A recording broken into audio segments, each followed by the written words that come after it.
Curtis Baxter owns a home construction company in Phoenix. Has illegal immigration impacted your business? Yes. How? The bidding of jobs. We lose jobs, definitely. Costs us. I know people have gone out of business because of it. Baxter hires legal immigrants and says it's hard to compete with others who employ cheaper illegal labor. Of the 156 million workers in the nation's labor force, 8.2 million are undocumented immigrants.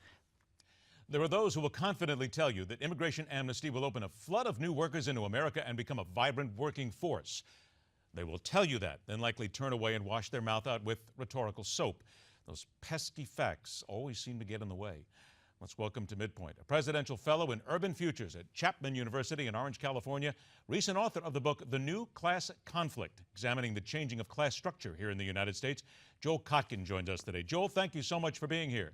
It's my pleasure. Joel, we are told without a doubt that people will say this amnesty means that people will now want to become citizens of this country. They will go to work. They will help to add to the tax base. It is the best thing that possibly could happen to the United States. I can already see you starting to laugh just a little bit on the inside. What's the reality? Well, the reality is this. I mean, it's conceivable that having a bigger pool of immigrants would be a positive if we had a rapidly growing economy and we had a labor shortage. The problem is we don't. And if you look at the demographics of the undocumented, about 8% have college educations. The vast majority are not well educated. So they're competing, as a gentleman suggested in Phoenix right before, they're really competing with not just other Americans, but with recent immigrants, people who came in legally, people African Americans, Hispanics, working class whites, and under this current economic conditions, it could be very, very difficult. And one other very big important factor, I'm in Los Angeles. We have about 1 million undocumented in this area, about 10% of the population. And, you know, the question is, then now you're going to have a whole new group of people demanding social services, and they're going to be competing with the poor who already live here. So I think it's a much more complicated issue than is let on in the media in general.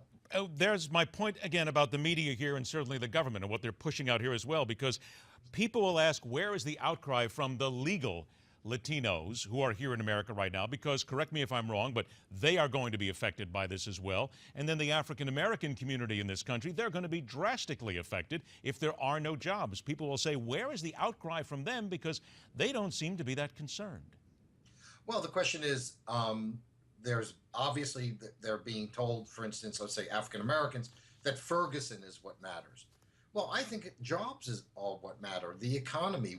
How do we find a way for young African Americans to get decent employment and move up into the middle class? That is the fundamental issue that African American leadership and American leadership in general should be focused on. But instead, we're playing all sorts of racial identity games and, stirring up resentment on the basis of race, instead of really dealing with the issues that are really underlying, that really are there irrespective of race. And that is tremendous amount of underemployment among the educated and unemployment among the people who have just high school degrees, and flooding the market with a new group of people who in some senses may be more desirable, not just in terms of pay, but in terms of they may not, for instance, be qualified for Obamacare. So therefore, the business can get rid of another expense. I mean, like so many things that this administration does, and I speak as a Democrat here, a lot of the things that the administration does, they just haven't thought out the consequences. Have we really I've only got about 30 seconds left, Joel, but have we really reached a point where we have got to be more selective about the people that we allow to become citizens of the United States? Well, I think we certainly have to be more careful about immigration as long as we have an economy that's not growing very quickly and we can't even serve the poor and struggling people that are already here. Which basically is that. We then need to make sure that we are bringing in the people who can add to this instead of subtracting from it and becoming part of the problem, correct?